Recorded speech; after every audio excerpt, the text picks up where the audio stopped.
봉독해 드릴 본문은 13장 8절에서 14절입니다. 피차 사랑의 빛 외에는 아무에게든지 아무 빚도 지지 말라. 남을 사랑하는 자는 율법을 다 이루었느니라.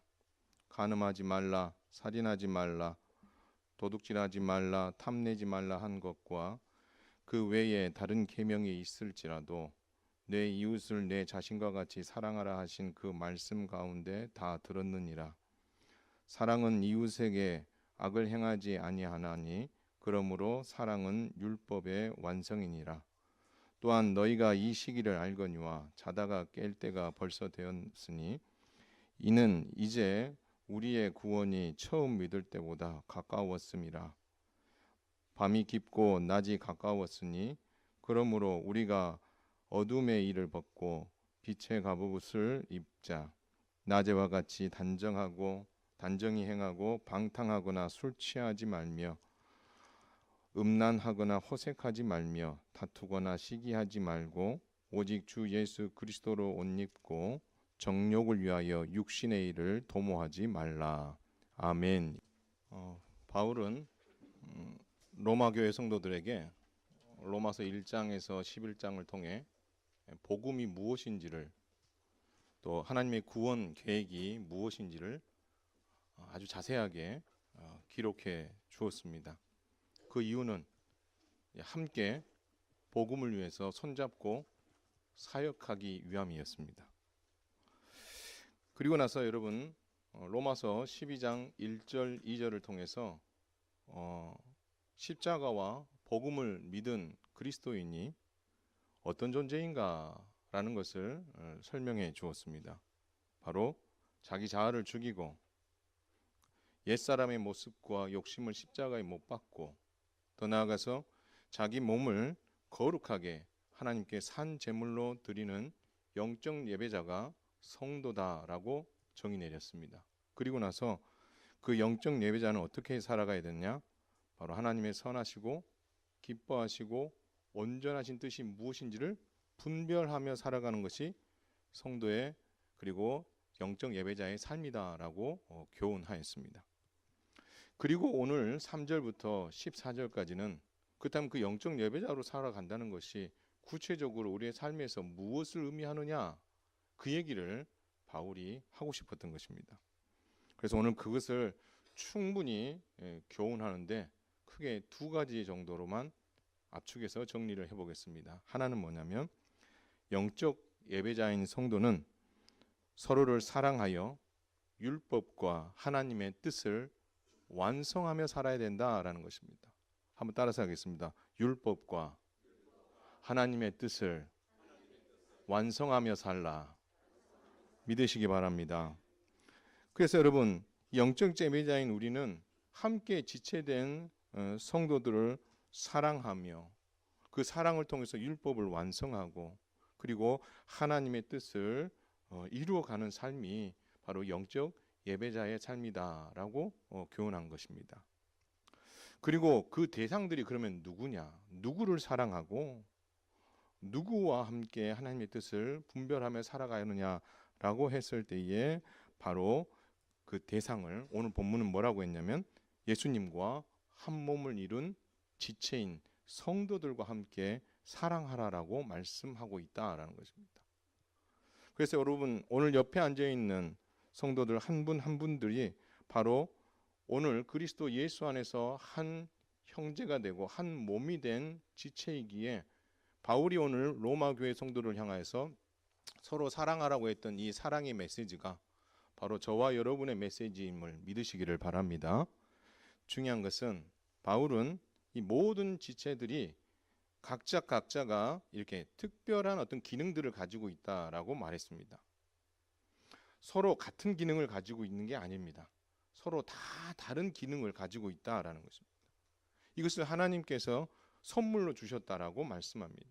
그래서 오늘 본문에 보면 뭐라고 이야기하냐면, 예언이면 믿음의 분수대로, 섬기는 자면 섬기는 일로, 가르치는 자면 가르치는 일로, 위로하는 자면 위로하는 일로, 구제하는 자는 성실함으로, 다스리는 자는 부지런함으로, 긍휼을 베푸는 자는 즐거움으로 일할 수 있도록 하나님께서 각자 각 사람에게 필요한 은사들을 각자에게 필요한 은혜대로 하나님께서 선물로 주셨다라고 말씀하고 있다라는 것입니다.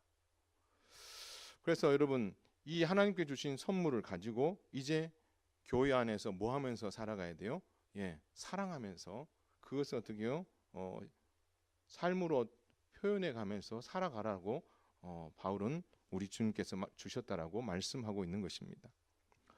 한마디로 말하면 우리 영적 예배자로 산다라고 생각했을 때 뭔가 크고 뭔가 거대한 뭔가를 해야 되는 것이 영적 예배자처럼 보이는데 사실은 그렇지 않다라는 것입니다. 그러나 그렇다고 해서 거창한 삶은 아니지만 그렇다고 해서 쉬운 삶만은 또 아닙니다. 로마서 13장 10절을 같이 한번 읽어보겠습니다. 로마서 13장 10절입니다. 시작. 사랑은 이웃에게 악을 행하지 아니하나니 그러므로 사랑은 율법의 완성이니라. 오늘 바울이 말하고 싶은 건 이겁니다. 예수 그리스도를 몸으로 하고 각자 지체로서 우리가 그리스도의 몸에 붙어 있다라는 것입니다.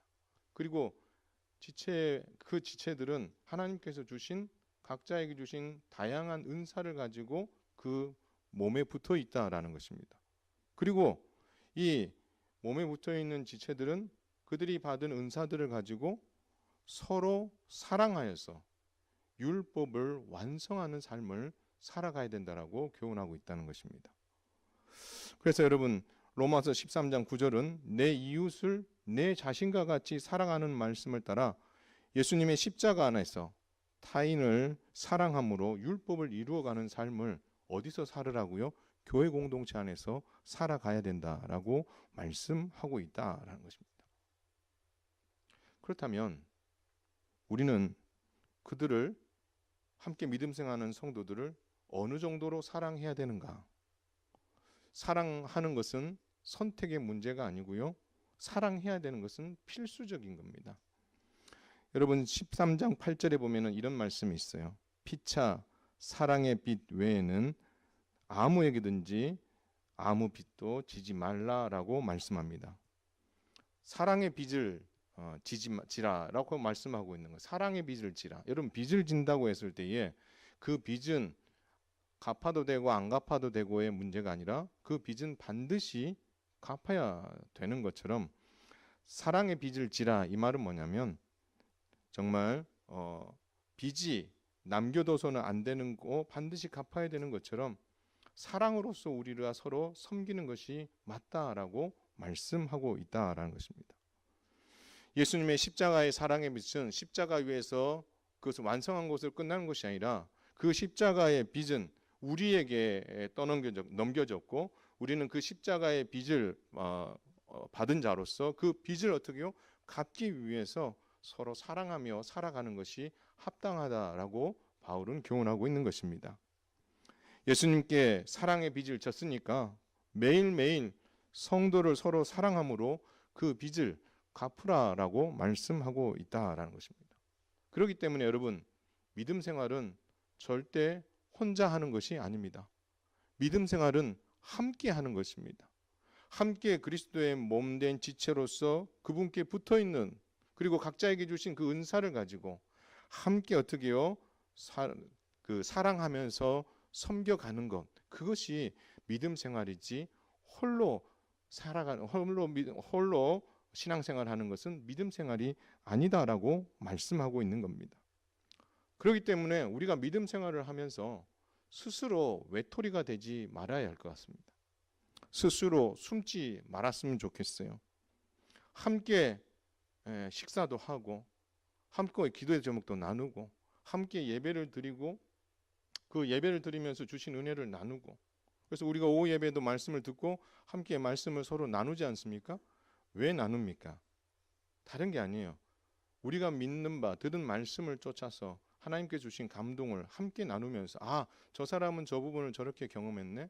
나는 이 부분을 이렇게 경험했고 이것을 내가 이렇게 제가 적용해야 되겠다라는 생각을 했어. 그것을 혼자의 생각으로 머무는 것이 아니라 함께 나누는 거죠. 함께 그것을 이야기하는 거예요. 그 이야기는 단순한 이야기가 아니라 선포예요. 내가 이렇게 한번 살아보겠다라고 하나님과 성도 앞에서 선포하는 거예요. 그렇게 함으로 말미암아 함께 그것을 이루어가는 거죠. 야, 너 지난번에 그렇게 기도 제목 내놓고 너 그렇게 살면 돼? 이렇게 해코지하기 위해서가 아니라 지난번에 그렇게 살려고 했는데 그렇게 살고 있습니까? 우리 함께 기도합시다. 나 그때 실패했는데 나를 위해서 기도해 주세요. 그렇게 하면서 서로가 서로를 어떻게 해요? 세워주고 밀어주고 잘할 수 있도록 도와주고 끌어주고 하는 그러한 것들이 있도록 하기 위해서 어떻게 해요? 우리는 사랑의 빚을 받은 자로서 함께 그것을 나누고 그렇게 사랑의 빚을 갚아갈 수 있도록 도와주고 하도록 하기 위해서 우리 하나님께서는 그리스도께서는 함께 신앙생활하는 것이 믿음 생활이다라고 우리에게 교훈하고 있다라는 것입니다.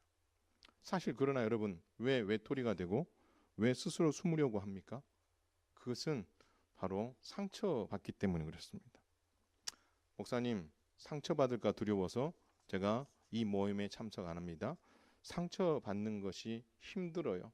그렇기 때문에 목사님 내가 조용히 예배만 드리고 가겠습니다. 네, 충분히 그럴 수 있습니다. 상처받는 거 두렵죠. 그렇다면요, 만약에 우리가 상처받지 않고 예수님의 몸인 지체인 성도들이 각자에게 맡겨준 은사를 100% 발휘해서 사랑의 마음으로 잘 섬겨주고 건강한 주님의 몸인 교회를 세워간다면 바울이 이런 교훈을 할 이유가 없는 거죠. 달리 말하면 우리만이 아니라 이 당시 때도 그러한 삶을 살았던 것이 현실이다라는 것입니다. 함께 믿음 생활해서 100% 건강한 교회를 잘 세워간다면 좋겠지만 우리에게 주께서 이러한 것을 명령하신 가장 큰 이유는 혼자 믿음 생활하지 못할 뿐만 아니라 함께 믿음 생활하다 보면 이런 어려움이 있는데 그 어려움을 서로 어떻게 해요? 각자에게 주신 은사를 가지고 잘 활용해서 그 어려움을 잘 극복하고 믿음 안에 굳건하게 설 수 있도록 혼자 하기 힘드니까 주의 몸된 그 그리스도에게 지체로서 붙어 있어서 함께 그것을 만들어 가라라고 주님은 우리에게 교회를 주셨고 그렇게 함께 예배를 드리고 있다는 것을 우리는 잊어서는 안 될 것입니다. 바울이 이런 교훈을 했다는 것은 바로 그 당시 교회에도 이런 문제들이 비일비재했다라는 것을 전제로 하고 있는 것입니다. 잘하는데 여러분 이런 교훈을 했을 리가 있겠습니까? 여러분 잘하는데 이런 교훈을 하면은 잔소리밖에 더 되겠습니까? 그러나 그 당시 교회도 그렇게 함께 더불어 믿음 생활하는 것을 힘들어하는 성도들이 있었기에 이런 교훈을 바울이 주었다라는 것을 우리는 잊어서는 안 될 것 같습니다. 따라서 우리 믿음 생활은요, 함께 서로 사랑하는 거예요. 함께 서로 사랑하는 것. 이 참 쉽지는 않습니다. 여러분 사랑에는 거짓이 없다라고 말씀합니다. 그리고 악을 미워하고 꾸준히 선을 행해야 한다라고 말하고 있습니다. 근데 여러분 이게 쉽습니까? 쉽지 않습니다. 그래서 여러분 바울은 오늘 본문에서 정말 많은 이야기를 해요. 어떻게 사랑하는 것이 합당한가를 많은 것을 이야기해요. 여러분 10절을 한번 보겠습니다. 형제를 사랑하여 서로 우애하고 존경하기를 서로 먼저 하라. 쉽지 않습니다. 16절 서로 마음을 같이하여 높은 데에 마음을 두지 말고 도리어 낮은 데에 처하며 스스로 지혜 있는 채 하지 말라. 이 말은 무슨 말입니까? 너희가 높은 자리에 자꾸 올라가려고 하지 말고 뭐 하라는 거예요? 더 낮아지라는 거예요. 낮아져서 서로 섬기라 그렇게 말합니다. 11절 한번 보겠습니다. 열심을 품고 주를 섬기라. 너희가 옆에 있는 성도를 섬길 때에 사람을 대하듯 하지 말고 누구를 섬기듯 하라? 주를 섬기는 것처럼 섬겨라 그렇게 말씀하고 있습니다. 12절은 소망 중에 즐거워하며 환난 중에 참으며 기도에 항상 힘쓰라. 그래서 15절은 말합니다. 즐거워하는 자들과 함께 즐거워하고 우는 자들과 함께 울라. 더 나아가서 성도들의 쓸 것을 공급하며 손 대접하기를 힘쓰라라고 말씀합니다. 그래서 제가 한 번씩 그 축도하기 전에 기도할 때 했던 기도가 내용이 여러분 생각나십니까? 하나님께서 우리에게 주신 것을 움켜쥐는 인생이 아니라 그것을 펴서 흘러보내는 인생, 그리고 거기에서 하나님께서 쓸 것을 채워주시고 공급해 주시는 것을 경험하는 인생, 그것이 하나님의 기적을 경험하는 인생이라고 말씀한 거잖아요. 바로 그것이 이건 거죠. 성도들의 쓸 것을 공급하며 손 대접하기를 힘쓰라. 당연히 손님 왔으니까 대접하죠. 그런 의미가 아닌 거죠. 내게 있는 것을 베풀고 흘러보내므로 그가 복을 받고 하나님께서 거기에 또 많은 것으로 채워주는 기적. 이것이 성도 상호 안에 서로 사랑하며 살아가는 삶의 방식이다라고 바울은 우리에게 교훈하고 있다라는 것입니다.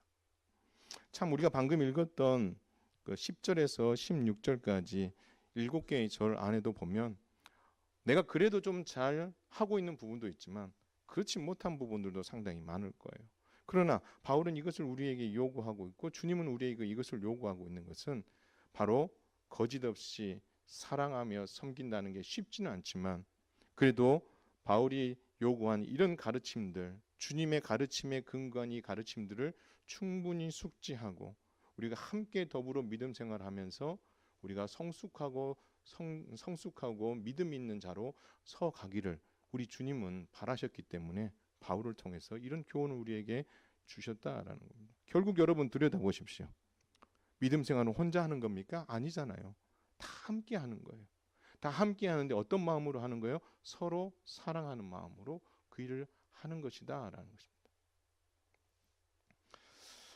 근데 중요한 것은요. 바울은 여기서 멈추지 말라라고 이야기합니다. 마음에 드는 사람에게만 사랑하면 아무런 의미가 없다는 것입니다. 주님도 마태복음 5장 46절에서 이런 교훈을 합니다. 너희가 너희를 사랑하는 자를 사랑하면 무슨 상이 있으리요? 세리도 이같이 아니하느냐? 마음에 들고 사랑할 만한 사람이 있어요. 그 사람한테는 잘하고 싶죠. 근데 그게 진짜 사랑이 아니라는 거예요. 그건 누구나 다 할 수 있다는 거예요. 사랑하기 힘든 사람까지도 어떻게요? 사랑할 수 있는 것. 쉬운 게 아니죠. 먼저 손 내밀고 찾아가는 것. 쉬운 거 아니에요. 그러나 손 내밀지 않고 가만히 있는 것, 그것은 더더욱 서로 사랑하는 삶이 아니다라고 바울은 우리에게 교훈하고 있다라는 것입니다. 너희 원수를 사랑하고 너희 핍박하는 자를 위해 기도하라. 주님은 그렇게 교훈하고 있는데 더 놀라운 것은 바울도 그렇게 이야기하고 있다라는 것입니다. 악에게 지지 말고 손으로 악을 이겨라. 너희를 박해하는 자를 축복하라. 축복하고 저주하지 말라라고 말합니다.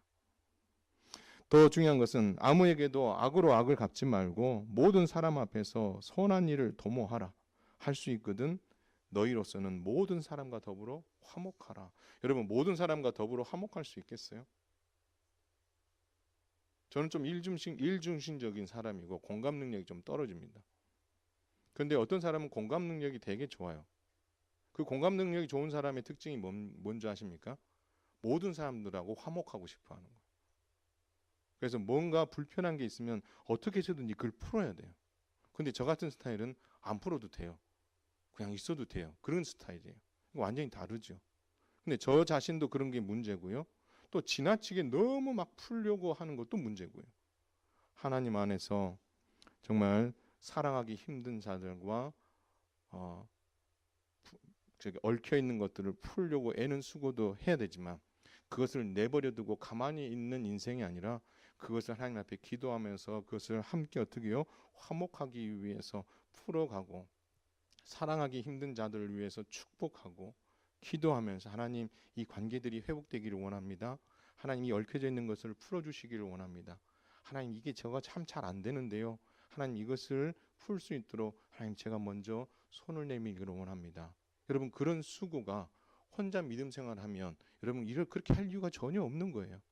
그러나 우리가 다 함께 믿음 생활을 하기 때문에 예수 그리스도를 몸으로 삼고 그 지체에 붙어 있기 때문에 다 성향이 다르기 때문에 우리가 서로 그것에 각자에게 주신 은사를 가지고 그것을 함께 맞춰가는 일들이 쉽지 않지만 주님은 각자가 가지고 있는 은사와 그 형질을 가지고 이런 수고와 함께 화목해 가기를 바라고 있다라고 주님은 우리에게 말씀하고 있다라는 것입니다.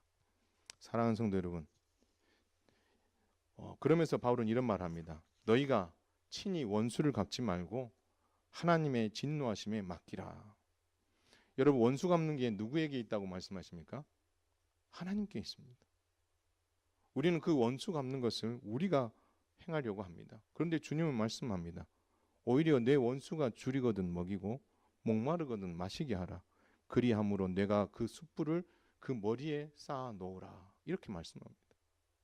그렇기 때문에 여러분 함께 믿음 생활하다 보면 마음이 불편한 관계가 있을 수도 있어요.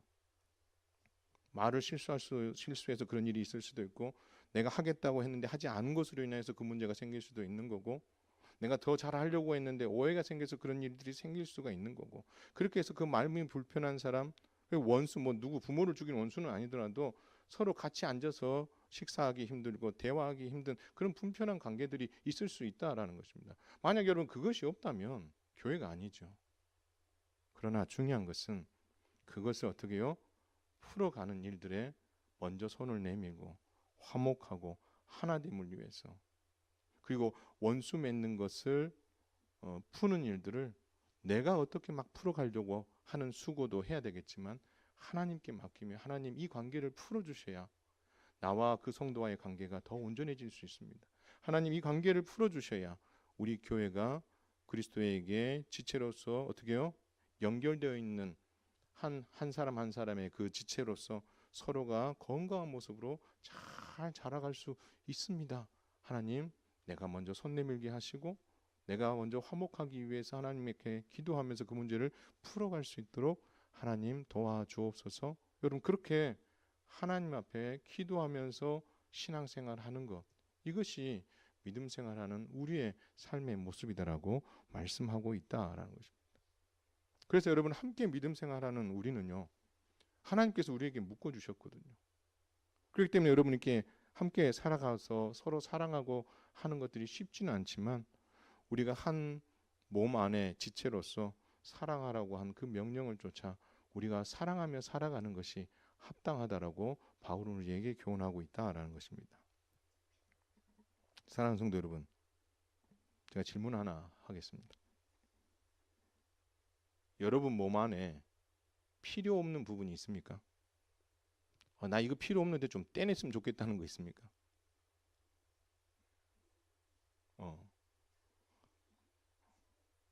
있습니까? 예, 죄송합니다. 살을 떼내고 싶답니다.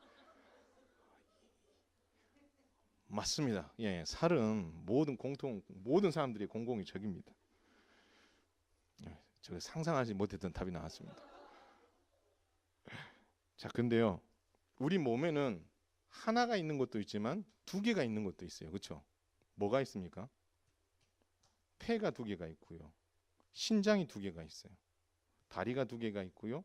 손이 두 개가 있고, 눈이 두 개가 있고, 귀가 두 개가 있어요. 여러분 중에 두 개 있으니까 하나 좀 떼도 되겠다 싶어서 떼고 싶으신 분들 계십니까? 없잖아요. 두 개 있으니까 충분하다고 생각하고 떼려고 하시는 분들 이 자리에 아무도 없어요. 왜요? 두 개 있는 것은 두 개 있는 이유가 있는 거잖아요. 그렇죠? 서로에게 필요하니까 주는 거예요. 그런 의미에서 누군가 사랑하는 사람을 위해서 장기를 이식한다. 여러분 이것은 정말 큰 헌신인 거죠. 그런데 여러분 마찬가지예요. 우리 몸에 두 개 있다고 해서 하나를 떼어줄 수 있는 것은 단 하나도 없어요. 다 뭐예요? 소중하기 때문에 그런 거죠. 마찬가지.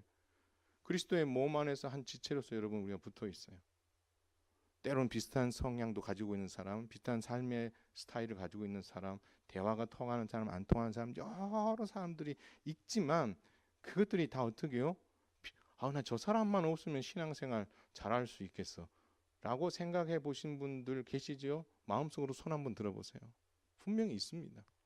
그러나 여러분 기억하세요. 그 떼내잖아요. 그러면요, 나를 더 힘들게 하는 사람들이 생깁니다. 여러분 우리가요, 한 지체들을 좀 그런 식으로 좀 바라봤으면 좋겠어요. 저 사람은 필요 없어? 아니요.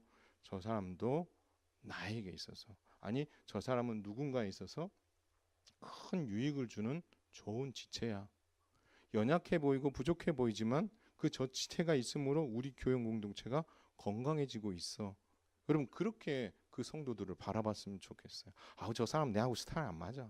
좀 같이 안 있었으면 좋겠네. 이런 마음들은요, 세상에 나가서 세상 사람들과 살아가는 가운데 그런 마음을 가질 수 있을는지 모르겠지만 여러분 교회 안에서는 그러한 마음들을 될 수 있으면 가지지 않는 것이 그리스도 안에서 한 지체로서 가져야 될 생각이라고 성경은 우리에게 말씀하고 있습니다. 그래서 여러분의 몸의 지체 하나하나가 소중한 것처럼 예수님이 보시기에 여러분 한 사람 한 사람이 다 소중한 거예요.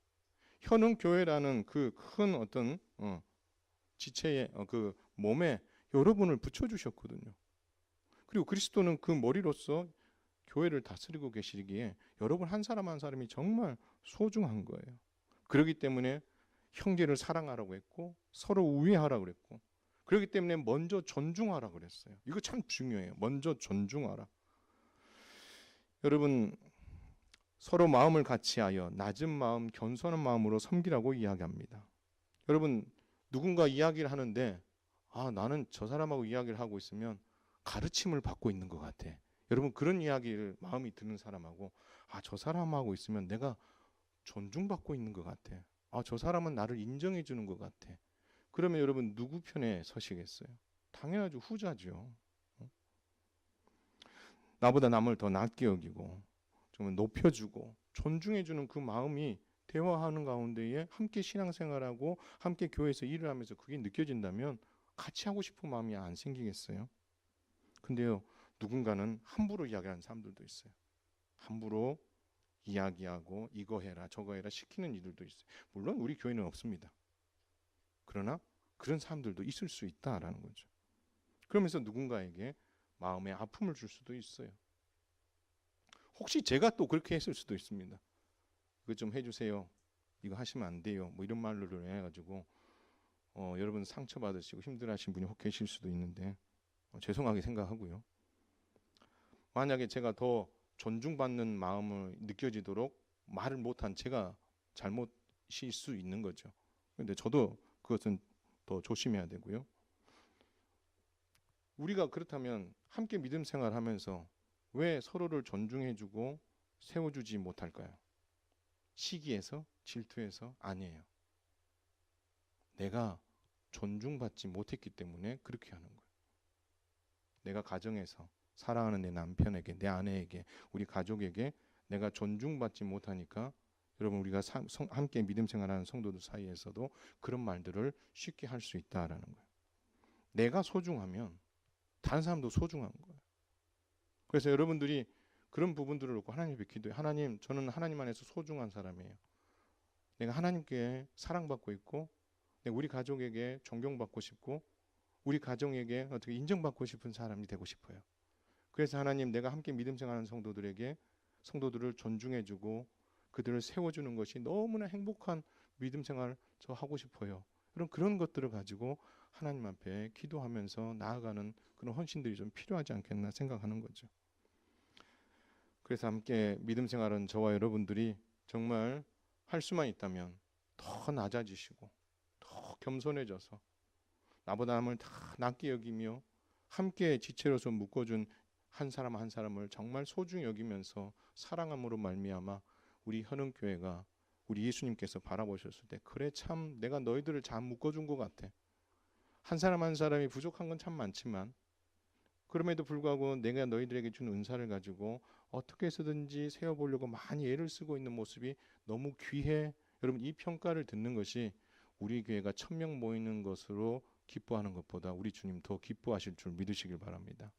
그래서 저와 여러분이 정말 영적 예배자로서 함께 믿음 생활하는 지체 한 사람 한 사람을 정말 소중히 여기고 존중히 여김으로 정말 믿음 안에서 함께 건강한 성도로 서갈 수 있게 되기를 주님의 이름으로 축원을 드립니다.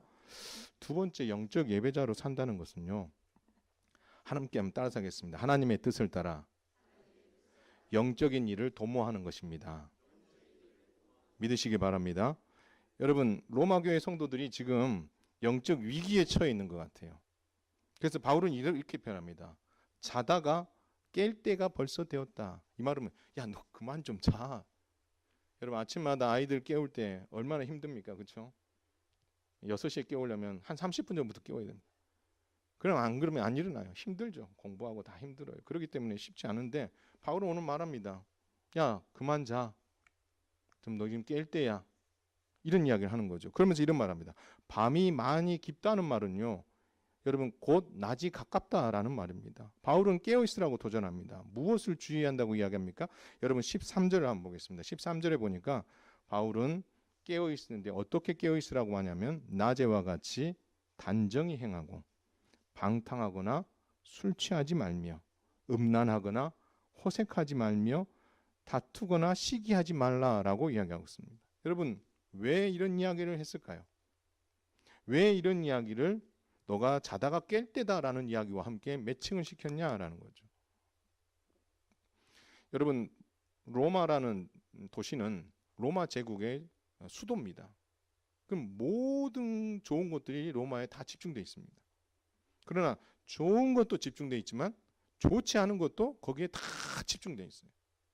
특히 영적인 것, 어둠에 있는 것들, 죄가 만연해 있는 모습들이 로마 안에 가득했어요. 근데 이 로마 성도들은 그것을 뭐예요? 어렸을 때부터 보고 자랐거든요.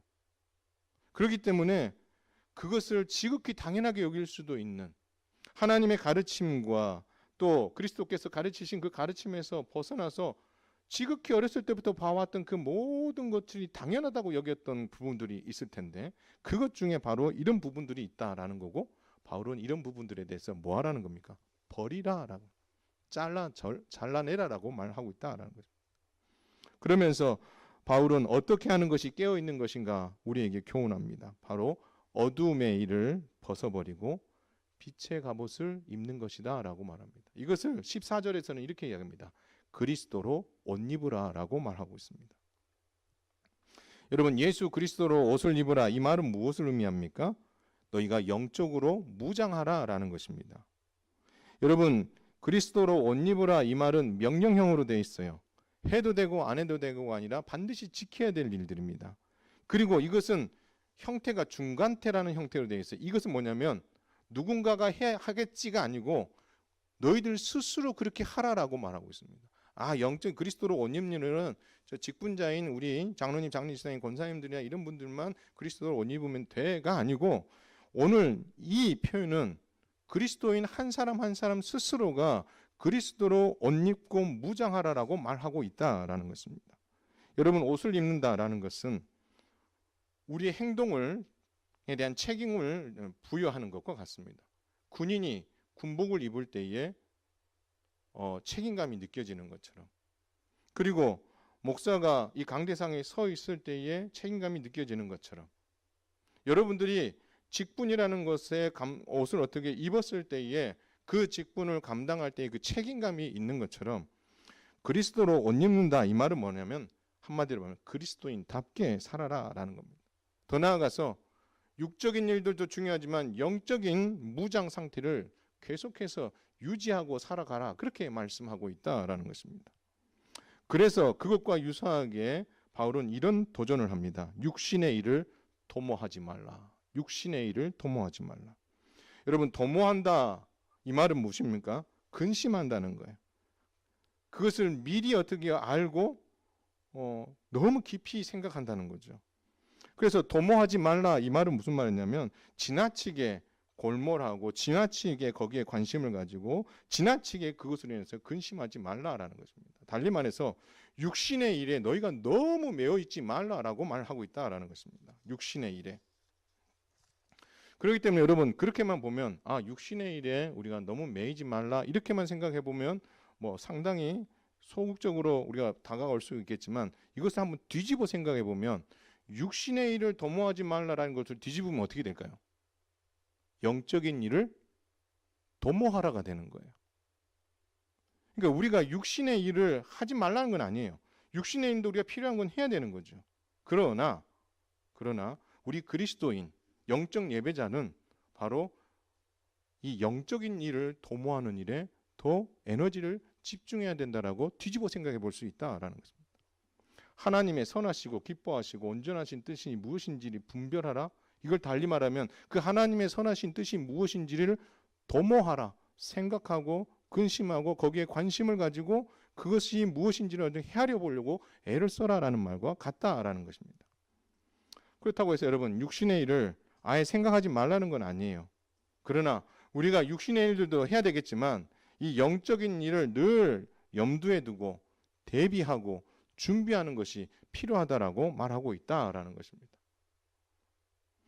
여러분, 로마가 처해 있는 로마 교회가 처해 있는 주변의 그 영적인 어두움의 그런 어떤 많은 문제들 앞에서 그것을 너무 쉽게 어렸을 때부터 경험해 왔었던 것들이길래 그것을 너무 가볍게 여기고 있는 그들에게 버릴 건 버리고 무장할 건 무장함으로 영적으로 깨어있기를 바울은 진심으로 바랬기 때문에 이런 표현을 하고 있더라라는 것입니다.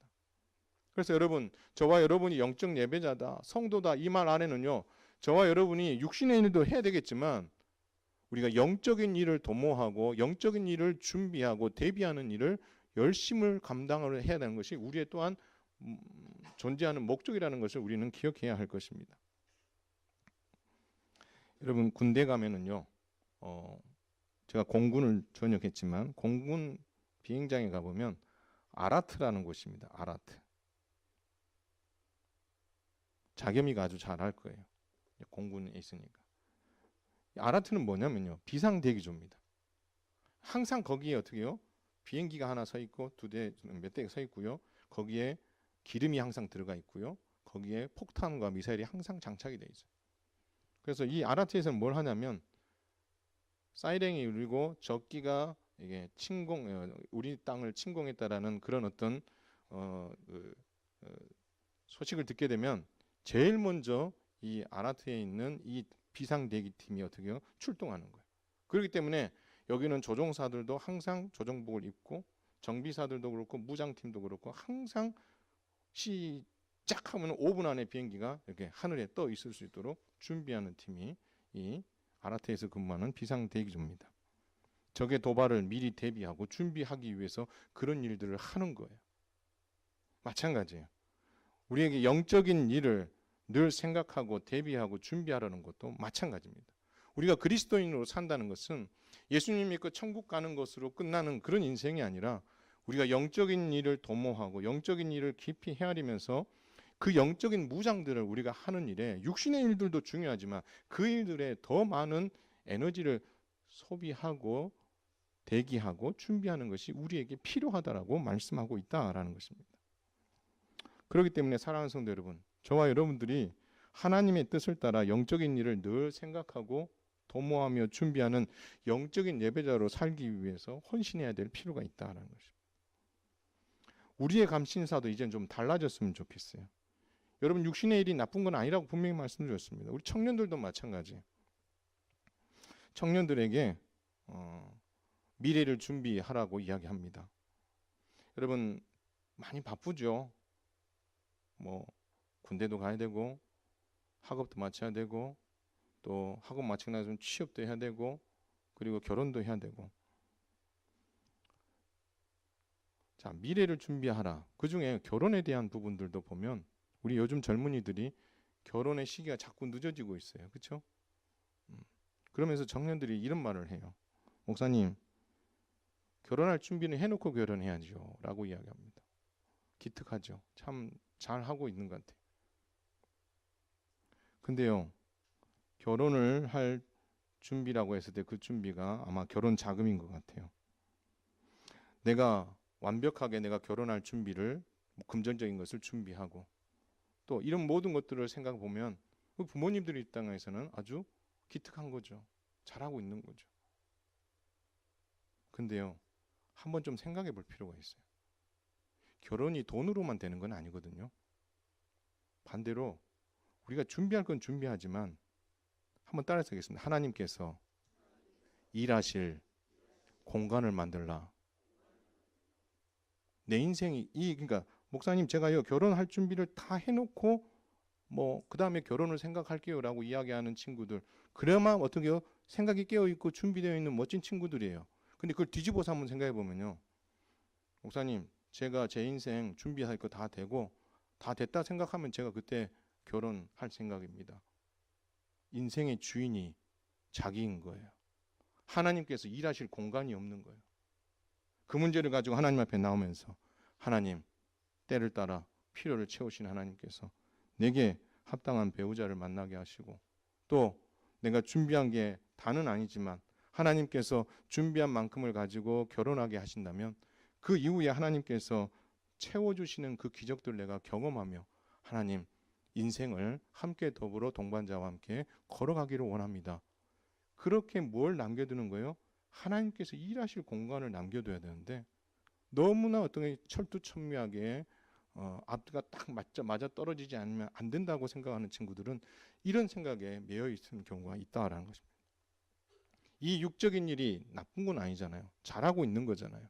그러나 한편으로 돌아보면 바로 하나님께서 인생의 주인으로서 일하실 공간을 만들어주지 않는 그런 아쉬운 면이 있다라는 거죠.